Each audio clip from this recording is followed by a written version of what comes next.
je m'appelle Julien Marchand. J'ai 37 ans et toute ma vie, j'ai cherché la vérité. Journaliste pendant plus de 10 ans, j'ai couvert des conflits, interviewé des dirigeants, fouillé les zones grises du pouvoir. Je croyais que tout pouvait s'expliquer avec un bon article, une bonne enquête, un bon titre. J'étais convaincu que la vérité se trouvait dans les faits, dans ce qu'on pouvait prouver, démontrer, publier. Mais ce que j'ai vécu ce soir-là a détruit toutes mes certitudes. Après avoir quitté la presse, j'étais revenu à Bordeaux pour enseigner l'éthique et la communication à l'université. Un retour au calme, pensais-je, une vie plus simple, plus utile peut-être. Je parlais de guerre, de justice, de manipulation médiatique, comme si j'en comprenais vraiment les mécanismes. Et puis un jour, tout s'est arrêté. Mon cœur a lâché. Je suis mort, cliniquement. Et dans cette mort, j'ai vu ce que peu osent croire. J'ai vu ce que l'on cache, j'ai vu ce que l'on nie. Et j'ai rencontré celui que je n'attendais pas. Julien, tu as cherché la vérité avec ta raison. Maintenant, je vais te la montrer avec ton âme. Cette phrase a brisé quelque chose en moi. Mais elle a aussi ouvert une porte. Et ce que j'ai vu au-delà de cette porte, je ne peux plus le garder pour moi. Quand il m'a touché, tout a changé. Je n'étais plus dans un lieu, j'étais dans une sorte d'espace suspendu, sans mur, ni ciel, mais d'une clarté étrange. Et soudain, comme si mes yeux intérieurs s'étaient ouverts, j'ai vu la Terre. Pas comme sur une carte, pas comme depuis une station spatiale. Je voyais au-delà des paysages, je voyais ce que personne ne voit, la vérité spirituelle du monde. La planète était tissée de fils sombres, des veines noires vivantes qui se faufilaient sous les villes, entre les bâtiments jusqu'aux écoles, aux mairies, aux églises. Je voyais Paris, mais Paris n'était plus la ville lumière. Elle était couverte d'un brouillard invisible, un poison silencieux. Les Champs-Élysées, les métros, les cafés pleins de rires.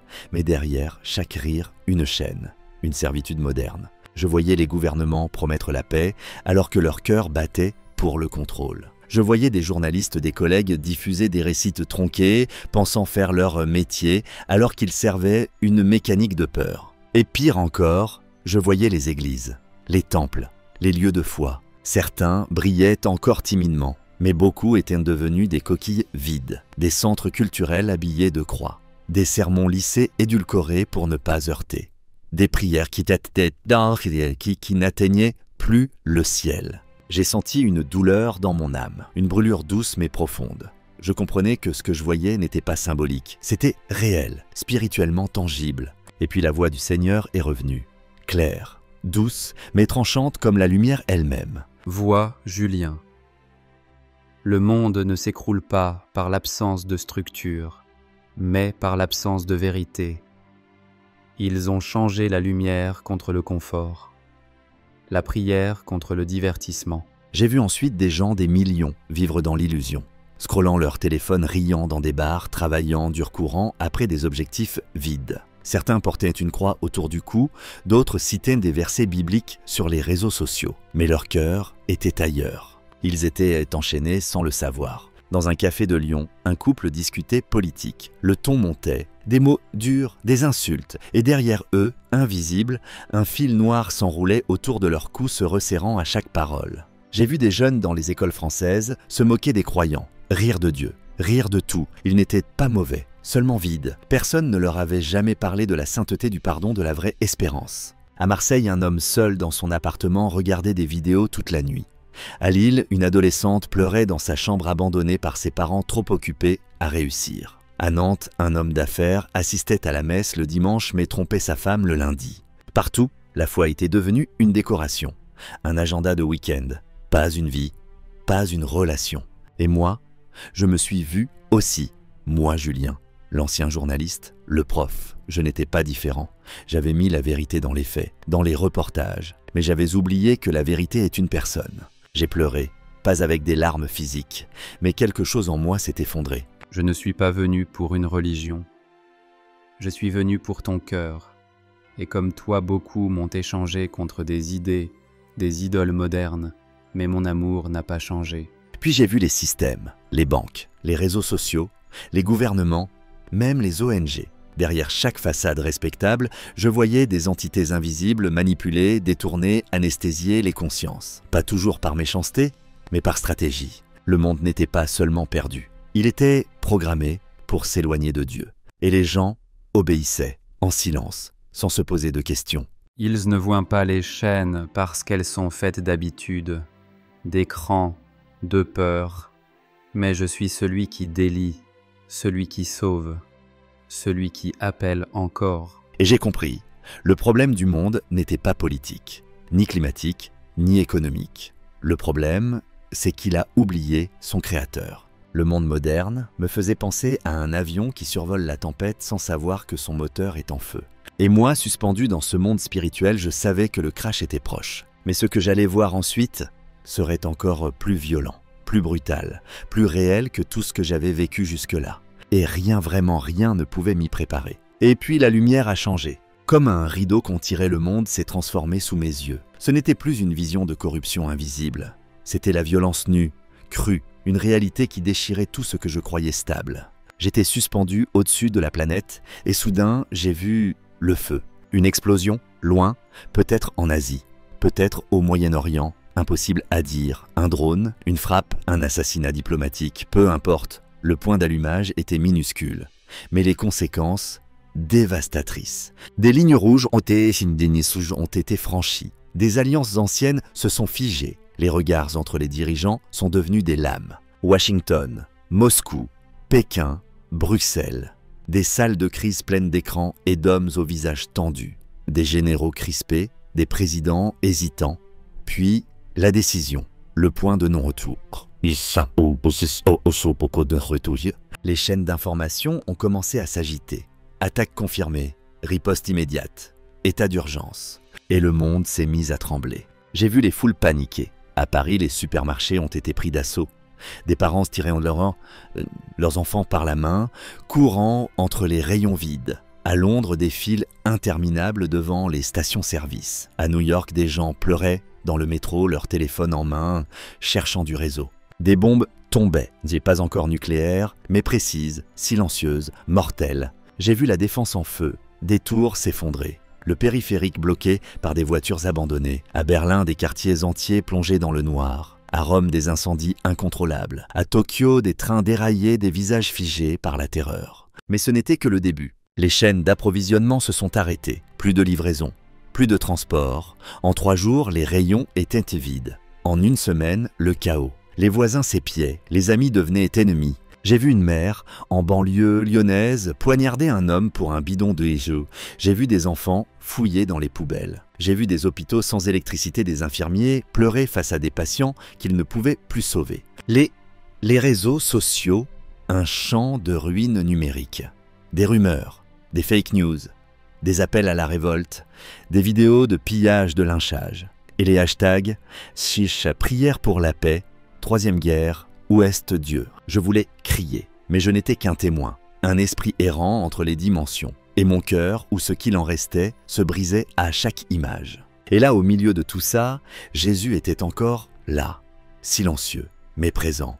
Et son regard, rempli de tristesse, il ne me parlait pas. Mais je sentais son chagrin, son amour. Le monde a suivi son propre chemin, mais chaque choix porte un fruit, et voici leur récolte. Je comprenais. Ce n'était pas un châtiment venu du ciel. Ce n'était pas Dieu qui punissait, c'étaient les conséquences. De l'orgueil, de l'oubli, de la rébellion, du confort érigé en Dieu. Les hommes avaient semé la peur, la haine, le mensonge. Et maintenant, ils en mangeaient les fruits amers. Et pourtant, au milieu du feu de la poussière des cris, j'ai vu autre chose. Un homme seul dans une ruelle à Marseille s'agenouillait. Il tremblait, il pleurait. Il ne priait pas à voix haute. Mais dans son cœur, il criait « Dieu, si tu es là, je t'en supplie, sauve-moi ». Et dans le monde spirituel, j'ai vu une lumière percer les nuages. Même dans la tempête, mon nom peut être invoqué. Je ne suis jamais loin de ceux qui m'appellent avec sincérité. Puis le bruit a repris. Les missiles, les cris, les larmes. J'ai vu les dirigeants. Certains dans des bunkers dorés, d'autres en fuite. J'ai vu des trahisons, des coups d'État, des généraux devenus rois, des nations s'éteindre en une nuit. Mais je ne voyais pas seulement les événements. Je voyais l'invisible, ce qui se cachait derrière. Des ombres, des entités, des forces mauvaises.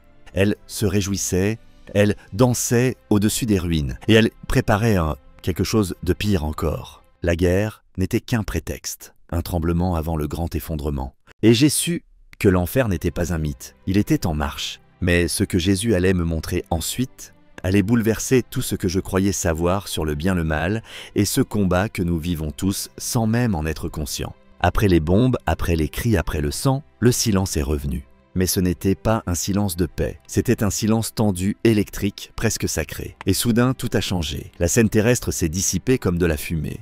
Et j'ai senti que j'étais transporté ailleurs. Je ne sais pas où j'étais, mais je n'étais plus au-dessus de la terre. J'étais au cœur d'un autre champ de bataille.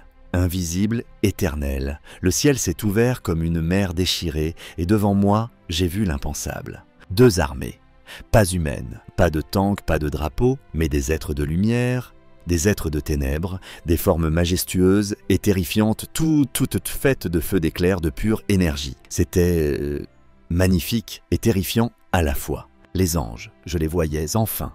Ils étaient puissants, immenses, leurs ailes vibraient comme des éclats de lumière.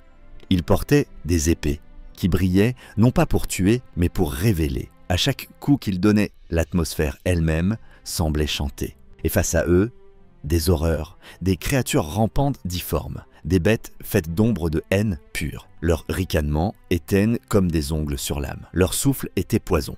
Et ils se battaient, pas dans le chaos, mais avec une stratégie, une précision, une intelligence qui dépassait tout ce que j'avais vu dans les guerres humaines. Je regardais figé, bouleversé. Puis j'ai vu quelque chose d'encore plus profond. Chaque coup d'épée, chaque cri, chaque mouvement était relié à un événement sur Terre. Quand un président signait un décret orgueilleux, un démon recevait de la force. Quand une foule se rassemblait dans la haine, les ombres s'élargissaient. Mais quand une grand-mère priait dans sa cuisine, la lumière jaillissait. Quand un enfant fermait les yeux pour murmurer « Seigneur, protège maman », une épée céleste s'illuminait. Quand un prisonnier levait les yeux et demandait pardon, une lumière foudroyait une entité des ténèbres. Je comprenais, le vrai champ de bataille, c'était nous, nos choix, nos mots, nos pensées. Chacun était une graine plantée dans un sol invisible mais éternel. Et cette guerre, elle était réelle, plus réelle que tout ce que j'avais vu. Ce que tu vois, Julien, est la guerre ancestrale. Pas entre des nations, mais entre la vérité et le mensonge, entre la lumière et l'orgueil. J'étais bouleversé. Je pensais avoir compris la guerre. J'avais couvert des conflits. J'avais vu des corps, des réfugiés, des orphelins. Mais ce que je voyais là, c'était la racine, la source. Le mal n'était pas une conséquence. Il était dirigé, nourri, planifié. Et plus je regardais, plus je voyais leur tactique. Les démons n'agissaient pas toujours par violence. Non, ils murmuraient, suggéraient, introduisaient le doute, la jalousie, l'amertume. Comme dans un couple assis dans un salon parisien s'engueulant pour des opinions politiques, pendant qu'un esprit malicieux dansait entre eux. Ou dans une rédaction d'actualité où un journaliste modifiait un titre non par haine, mais pour plaire à l'audience, pendant qu'une ombre soufflait à son oreille. Oh, mastadi. À Lille, une adolescente postait une vidéo en maillot pour gagner des likes, et un démon assis à côté d'elle chuchotait doucement « Tu n'es rien sans leur regard ». Ils ne forçaient pas, ils suggéraient, et l'humanité obéissait.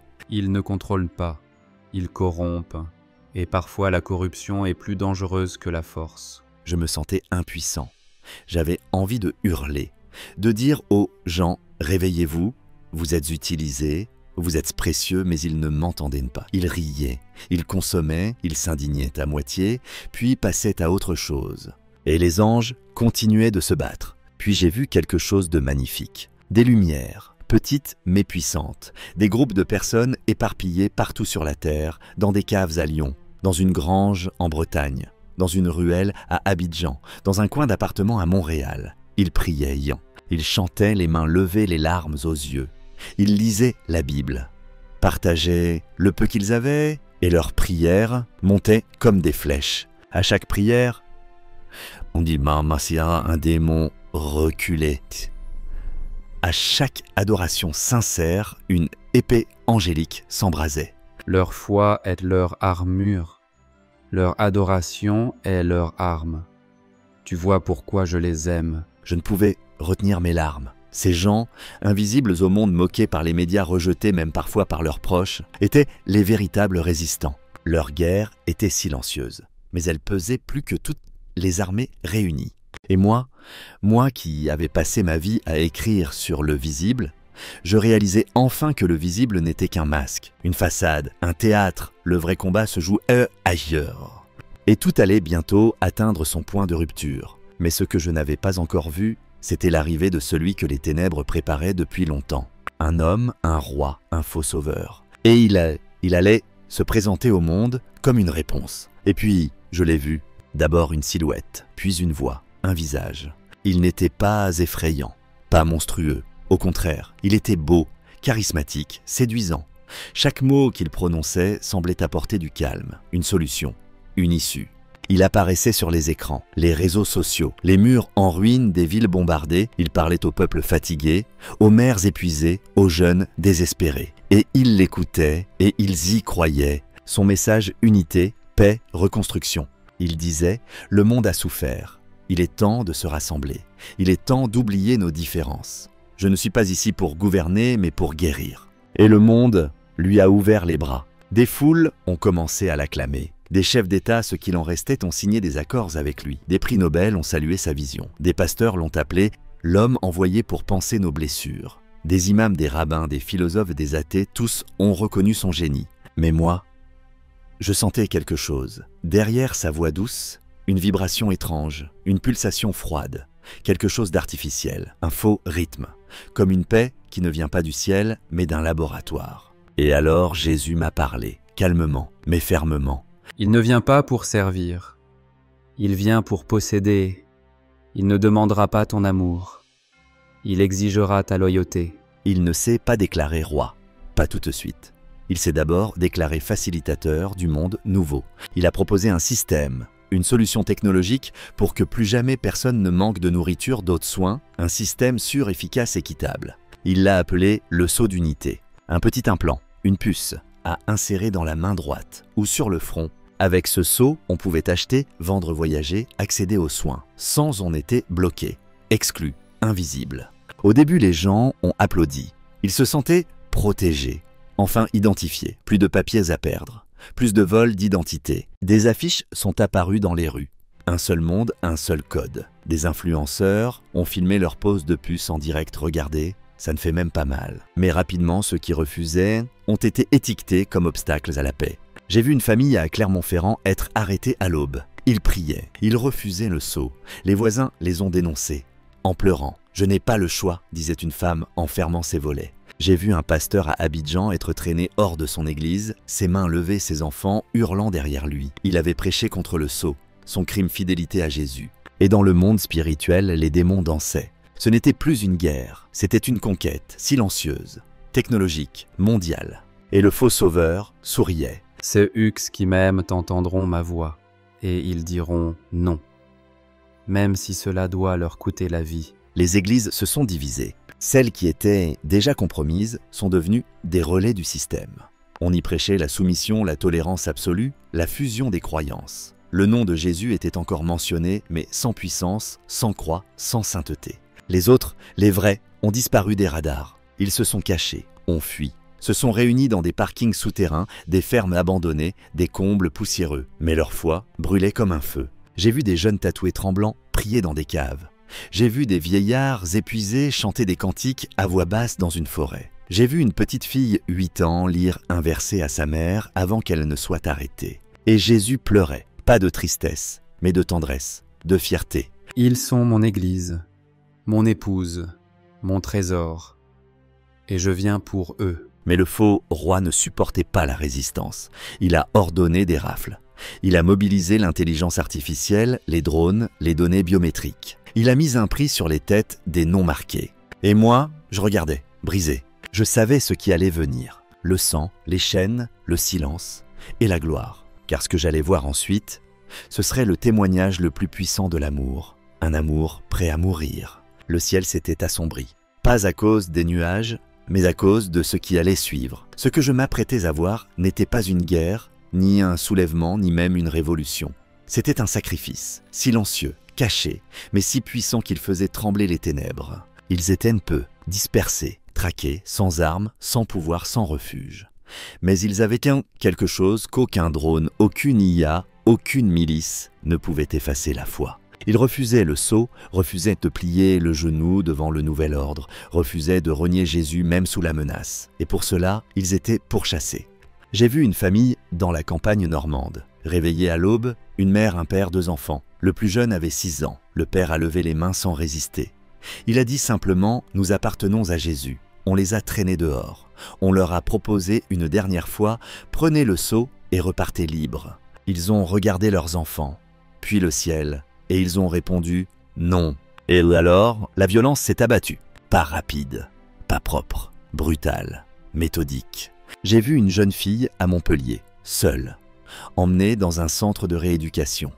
On lui a montré des vidéos injectées des substances, répétées des slogans, pendant des jours, des semaines, mais elle n'a jamais cédé. Un soir, dans sa cellule, elle a chanté un chant que sa grand-mère lui avait appris. Et dans le ciel, une lumière s'est allumée. Chaque voix qui m'invoque dans les ténèbres est une lumière que les démons ne peuvent éteindre. J'avais vu des pasteurs enfermés dans des prisons souterraines. Certains affaiblis, malades, mais ils priaient encore. Ils citaient les psaumes. Ils pleuraient, pas de peur, mais d'amour pour ceux qui les torturaient. J'ai vu un jeune homme dans une place publique à Barcelone. On lui avait bandé les yeux. Un soldat tenait une arme. « Dis-leur que Jésus n'est qu'un mythe, et tu vivras. » Il a souri. « Non, Jésus est vivant, et je vais le voir maintenant. » Le coup asticot est parti. Son corps est tombé, mais son esprit s'est élevé. Et moi, spectateur de ce sang versé, je n'ai pas vu la défaite. J'ai vu la victoire. J'ai vu les anges se lever. J'ai vu les démons reculer. Chaque martyr était une déclaration. Chaque refus, un cri de liberté. Ils ne mourront pas. Ils sont déjà avec moi. Leur sang est une semence de réveil. Et puis, j'ai vu les autres. Ceux qui avaient cédé, ceux qui avaient pris le seau pour protéger leur famille, garder leur emploi, continuer à vivre normalement. Ils n'étaient pas enchaînés, pas battus, pas persécutés, mais ils étaient vides. Leur regard était terne, leur joie artificielle. Ils souriaient pour les caméras, loin de le système, participaient à des célébrations de l'unité humaine. Mais à l'intérieur, c'était le désert. Et Jésus les regardait aussi. Mais dans ses yeux, il n'y avait pas de haine, pas de rejet, seulement une tristesse infinie. Ils m'ont échangé pour un confort qui ne durera pas.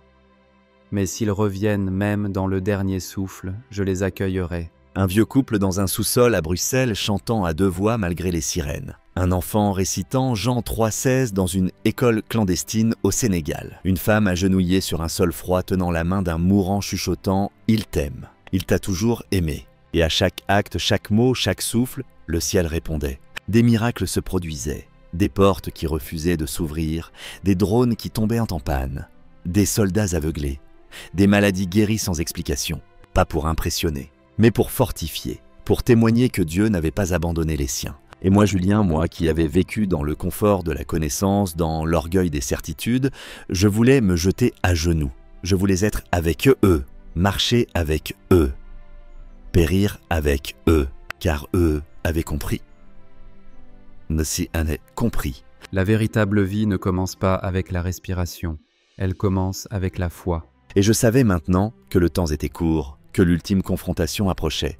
La bête avait levé son armée, mais le roi n'allait plus tarder. Et soudain, le ciel s'est déchiré. Pas comme une pluie, pas comme un orage, mais comme un voile qu'on arrache d'un seul coup, un bruit que je ne peux pas décrire. Comme un cri de la création elle-même, un souffle, un feu, une lumière, plus brillante que 1000 soleils, mais qui ne brûlait pas. Et je l'ai vu, Jésus. Pas le doux berger des cartes postales, pas le maître calme des évangiles, mais le roi, le Seigneur des armées célestes. Il descendait du ciel non pas lentement, mais avec autorité. Chaque particule de l'univers semblait trembler à son approche. Il n'était pas seul. Derrière lui, une armée. Des myriades d'anges, des éclairs, des chants. Une majesté impossible à contenir. Et avec eux, les saints. Ceux que j'avais vus mourir, ceux qui avaient refusé le sceau, ceux qui avaient été moqués, torturés, oubliés. Ils étaient là, transformés. Gloire sur leurs visages, paix dans leurs yeux. Les démons ont crié, hurlé. Ils se sont enfuis comme des bêtes blessées. Les puissances de l'ombre ont commencé à s'effondrer. Les systèmes technologiques ont vacillé. Les armées humaines ont été figées, paralysées. Et moi, Julien, j'étais à genoux. Je ne pouvais plus me tenir debout devant tant de gloire. Mon esprit était écrasé de révérence. Mais mon cœur chantait. Le faux roi, celui qu'on avait acclamé, s'est levé. Il a tenté de parler, de séduire encore, mais sa voix s'est brisée. Ses mots sont devenus poussière. Et Jésus n'a pas levé la main. Il a simplement parlé. Ascèse. Un seul mot, et le monde a changé. Les forces de l'Antéchrist ont été balayées. Les villes obscurcies ont été inondées de lumière. Les chaînes invisibles ont été brisées, les âmes asservies ont été libérées. J'ai vu le faux prophète être saisi par des anges de justice. J'ai vu l'Antéchrist tomber à genoux, son regard vide, incapable de soutenir celui du roi. Ils ont été jetés dans un feu éternel, pas comme une vengeance, mais comme un jugement parfait. Et puis, le silence, un silence sacré, saint. Chaque être, chaque nation, chaque langue a fléchi le genou. Même les plus arrogants, même les plus sceptiques. Tout genou s'est courbé, toute langue a confessé. Jésus-Christ est Seigneur. Et moi, j'ai pleuré, non de tristesse, mais de soulagement, d'émerveillement, d'amour. Et Jésus m'a regardé. Julien, c'est pour cela que tu as vu, pour témoigner, pour appeler, pour réveiller. Puis, quelque chose de nouveau a commencé. La lumière a tout balayé, les ruines ont disparu, les cicatrices de la terre se sont refermées, les océans sont redevenus purs, les arbres ont refleuri, les animaux revenus, l'air doux, le silence, vivant. Un monde neuf, une terre renouvelée, sans mort, sans douleur, sans trahison.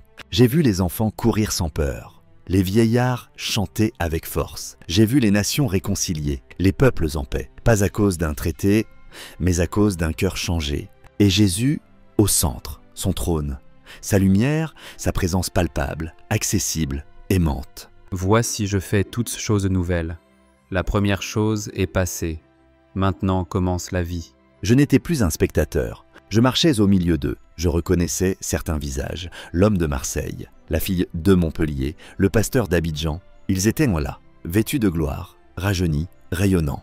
Aucun n'avait de regrets. Tous avaient s'est compris. La souffrance en valait la peine. Et moi, Julien, moi qui étais mort, j'étais vivant, vivant dans une paix que je n'avais jamais connue, un amour que je ne pouvais pas mériter, une joie que le monde n'aurait jamais pu offrir. Mais alors, j'ai été tiré en arrière, comme une vague me ramenant au rivage. Le ciel s'est estompé, la lumière a reculé, la voix de Jésus s'est faite douce. Tu dois rentrer.